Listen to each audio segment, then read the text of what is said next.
Good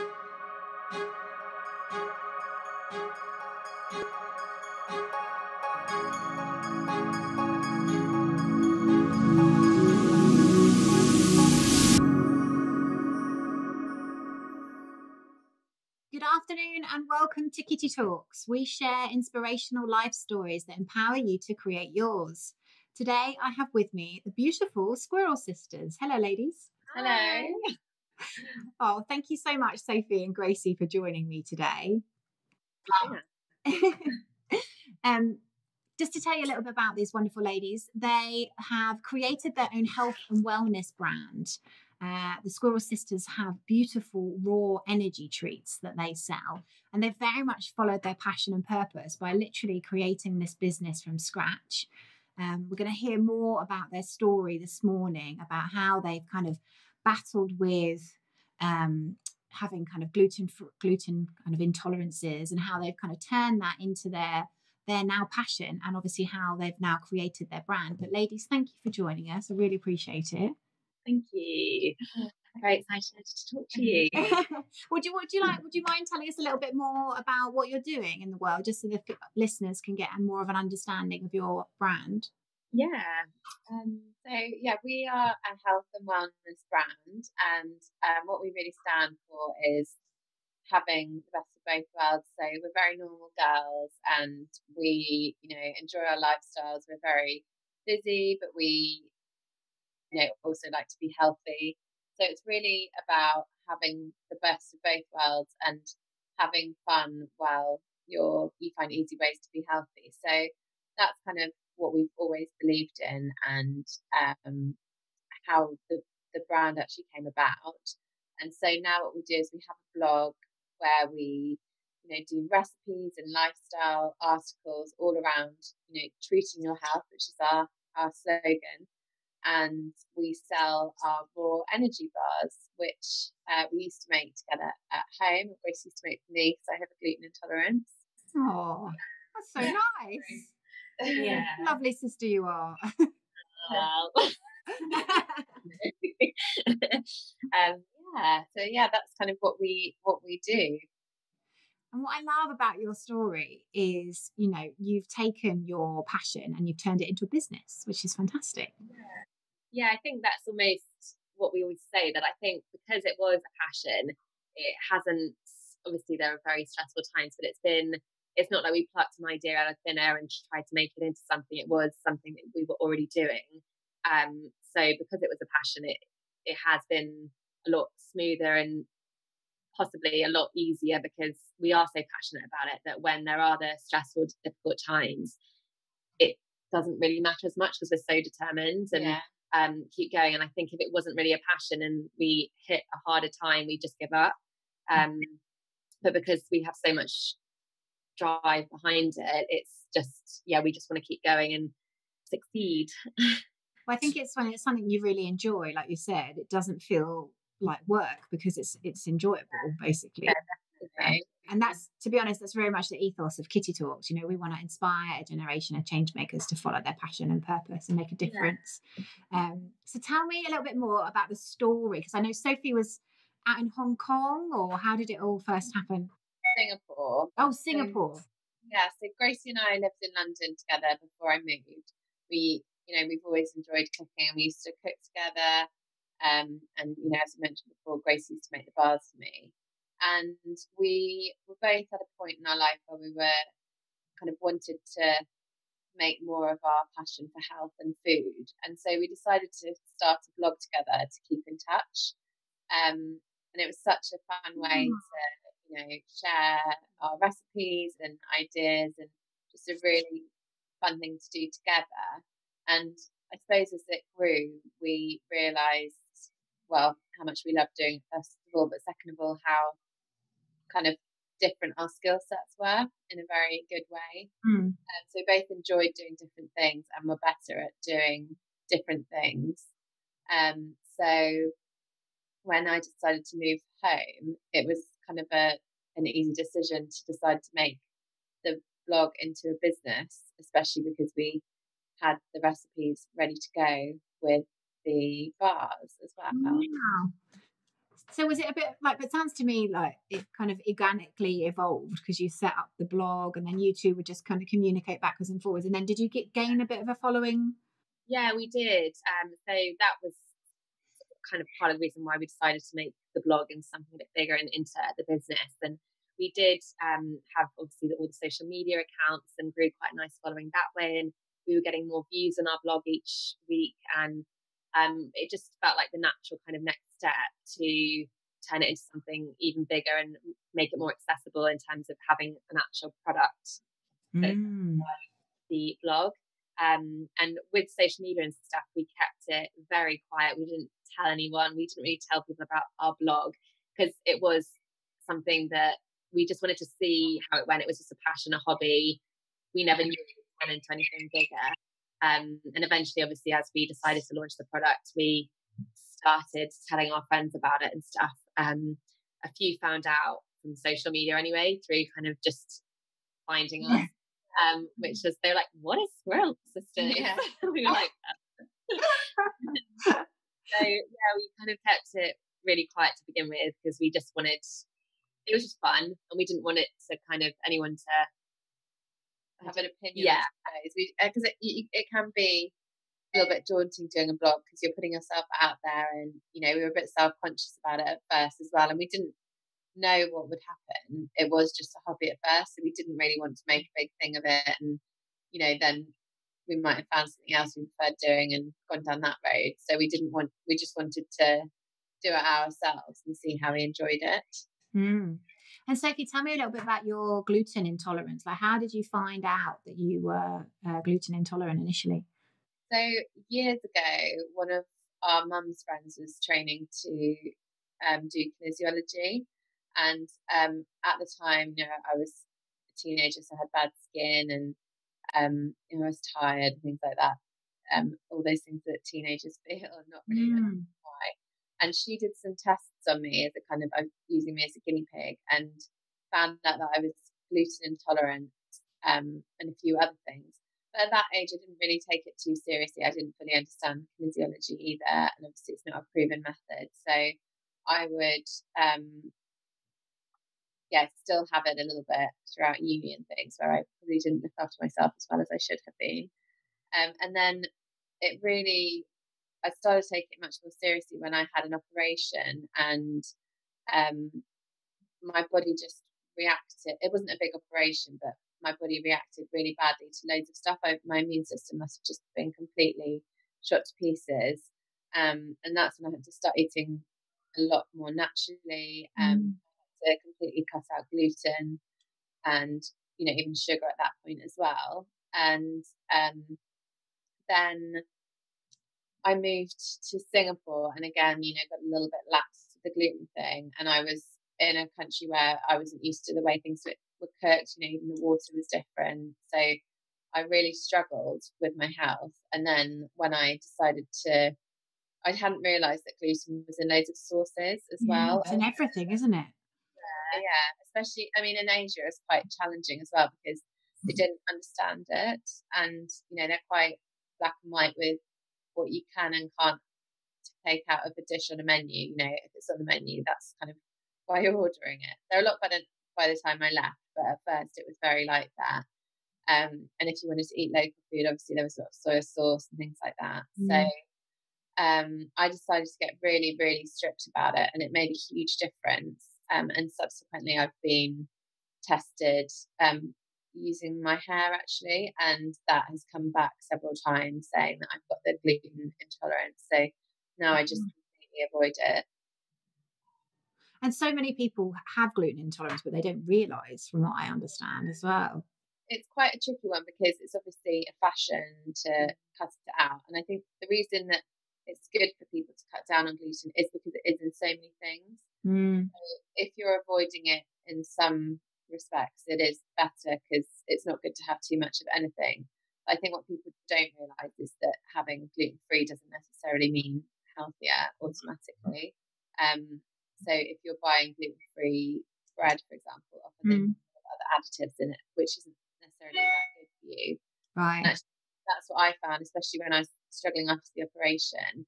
Like my body was reacting to all sorts. So I found that even the gluten-free stuff wasn't great for me. And that's actually when Gracie did start making the bars, because I found, I had a couple of things which were more natural just in shops where they were freshly making things, and that seemed to sit quite well with me. So we started experimenting with a few things at home, and I found that I was able to tolerate those, because people do add a lot of stuff to gluten-free or health food.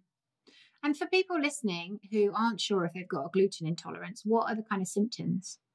I think it's quite different for everyone, but I have IBS, so my stomach can react weirdly to things. I get really bad reactions, for example, from stress. I just get like really bad water retention and bloating, and just stomach aches. And I think that's really what it is with gluten as well. And I just feel so tired, even that day, but it's usually worse the next day.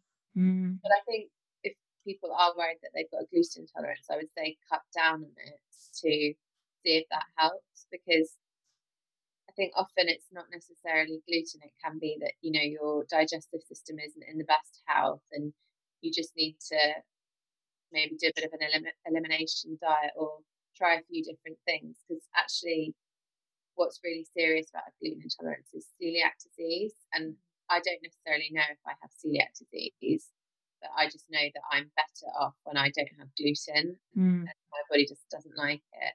Whereas my husband is actually celiac now, so he has to be really, really careful, because it's an autoimmune thing. So, it can be quite bad for him in the long term if he has it. Yeah. And Gracie, you're the chef, or from what I understand of the well, you used to be the chef of the pair. So when we lived together, it was just Sophie in particular found that obviously there wasn't anything gluten-free at the time. This is going back 6 years, 5-6 years now. So it has obviously changed a lot, and there's a lot more products on the market that are great gluten-free products. But at the time, I think you would always complain about, the gluten-free bread would just taste of sugar and cardboard, and it was just, hidden things. And so we just decided, well, I just made these at home because we both like that kind of food, and it was naturally gluten-free, so perfect for Sophie. And it felt like kind of like a sweet treat, but without the crap. That's sort of why we started making them at home, and then obviously it then later grew into a business. And again, for people listening, because what I think it's really admirable, like it's a big step to turn something like that, where you've been communicating different countries, you've been creating these bars for one another, but like, how did you kind of decide, okay, we're going to go for it? Like, you said you did it under the radar initially. What was the next step? I think it was something we'd always spoken about, not about kind of launching the bars, but we knew we always wanted to do something together. And obviously that started as a blog. It wasn't a business idea. And then I think it was just that we loved it so much, and we're always talking about it. We're always talking about health, wellness, food. It's the main topic at anything we do together. And so we just thought, once Sophie had kind of decided she was 100% coming back, we were like, okay, let's give this a go and just see. If it doesn't work, it doesn't work. But now is the time. I felt ready, whereas if we'd tried 5 years before that, we wouldn't have been ready in terms of knowledge and understanding the market a bit more. And I think we just felt so ready, and we had the need to do something. I think it was kind of all we could think about. Like we wouldn't have been satisfied if we hadn't given it a go. And I think we would have regretted it. So we gave it a go, and it's so fast worked out. It's I think when Sophie had confirmed she was coming back, we knew we had a kind of a month or two while you were in between jobs, because the company you're working for didn't have a company in the UK. So we thought now's the time. It just kind of made sense with what we were doing and fitting it around other things, that Gracie was working on with her film and TV. And then, I did a bit of freelance when I got back initially as well. So we were able to build it up, I suppose, as well. So we're quite lucky in that sense. Yeah. So what, you kind of eased yourself into it, like, but you're now both full time, aren't you, doing what you're doing? Yeah. So it's just kind of testing market. We didn't kind of go crazy at the beginning. We kind of took it in our stride, and we didn't rush anything. So when we did, for example, like factory tests, that took minimum, I think, 6 months to find someone that could replicate, using our recipe, what we were doing at home on a larger scale. And we could have easily just gone with the first batch and like, oh, that's fine, let's just get it out there. But we wanted it to be perfect and true to what we believed in, and that was the only reason we were doing it. It had to be genuine. And so we took our time with it and made sure it was 100% right before we launched it. And I truly believe that when we're on the right path, like when we are following our passion and purpose and doing, what we're supposed to be doing, that kind of these amazing sort of synchronicities happen. And, you're like, oh my goodness, I did not see that coming. And Gracie and I had a chat before the interview. Can you tell us a bit more about the boot story? Because that's quite a good example of that. Yeah. We had seen in Boots that there were quite a few more niche brands than we would expect to see in a big high street chain. So we thought, let's add that to the list of someone we tried to target. But then we called and got through to the buyer, which never ever happened. We said to the food buyer, they put us with the right person. And she was lovely, gave me her email address, so we sent her over some information. She was keen to see, try them once she'd seen the story and the packaging and what we believed made us different. Then the team tried them, loved them, and then we started talking commercials and went up to see them, and just kind of all worked out. And they're a really, really lovely team. We get on really well. We've got a really good relationship. They've got a real passion for food and health, and it just worked and aligned really well with our brand to be expanding at that time. So it was kind of unexpected that they picked up straight away and that it all went pretty smoothly. And then they said as well that they get sent however many products within that category. I think it's something like 50 a week or something crazy.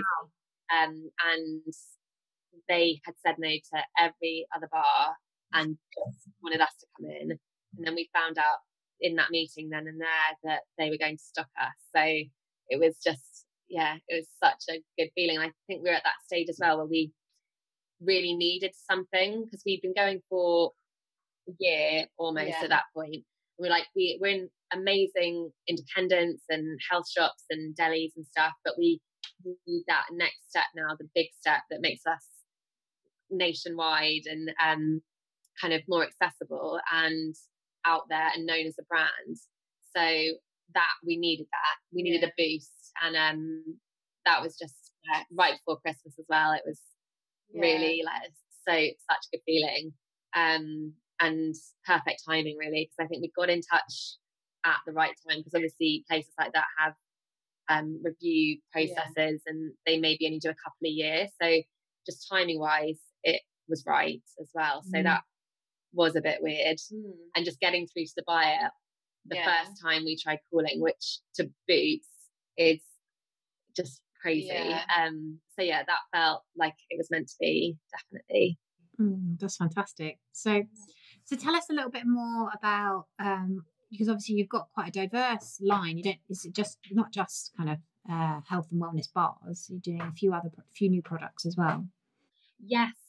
So we have a few things in the pipeline. We haven't launched them yet, but hopefully, if we're going to plan, to be launching them at the end of this year. And again, anything and everything we launch onto the market will be 100% natural. It will have the same story behind ethos, everything. So we'll never just put something to market because we think it's the right thing to do, or we're following the trend, or we're just doing it for the sake of it to build the brand. It will be because there's a story behind it, e.g. it's something we want in terms of product, like the reason, you know, these bars were made for us originally. So yeah, we'll never just do something for the sake of it. It will be because it's meant to happen. Yeah. Yeah, it was in alignment with your values, isn't it? Yeah. Mm. And what advice would you have? Because obviously we've got a lot of entrepreneurs listening. You know, you are a real testament to following your passion and purpose. You know, maybe somebody else is listening to this and they have got an idea, but they haven't necessarily got the courage to do that next step. Kind of what advice could you give to our listeners? I think that it's got to be something that, you know, you cannot stop thinking about.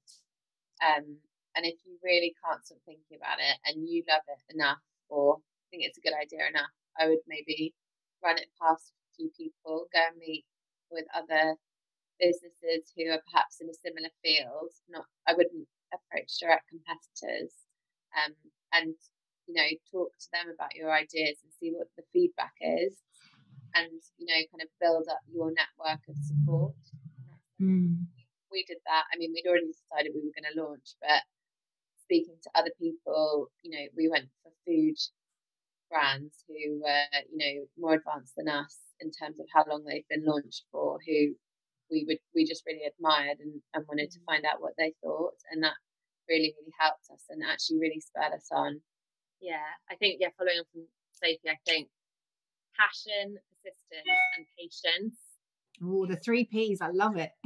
Because you need passion to keep going, the persistence to not give up, and you're going to get knockbacks. It's not going to happen overnight, which is why you then need the patience. Yeah. And those 3 things, I think we had, and again, it all comes down to being a passion, because in order to have the patience, you have to love it and want to keep doing it, even as a hobby. So yeah, the 3 Ps. And I think for us, we were saying this the other day, actually, having each other, having someone, I think doing it on your own is, I can't even imagine that. I mean, it would be so much harder just because we have each other. So when one of us is having a bad day, the other one kind of brings the other one up, and vice versa. And I think just being able to talk to someone, because you're going through the same thing, and it is stressful, even though it is a passion, it's stressful. And I suppose for people who don't have that, maybe a lot of people have said that they will have a mentor. Yeah. And I think that really helps people. So if they're going through, you know, a struggle or having challenges, they'll go and see their mentor, and, you know, their mentor will probably tell them that it's happened to everyone and it's okay, and just to carry on. Because even we met up with a few people, not in terms of being a mentor, but just to see what they've done, and every single time they kind of said, you know, don't worry, we're all making it up as we go along. And thinking, God, how are you saying that? You know, it just makes you feel better. Yeah, I think when you're following your passion, especially, you are totally making it up, because generally speaking, it's not in the normal confines of a career. So it's not like a trodden path that you're taking. You're creating that path, and you're kind of literally the trailblazer, the person who's leading the charge. Yeah, those two. Yeah.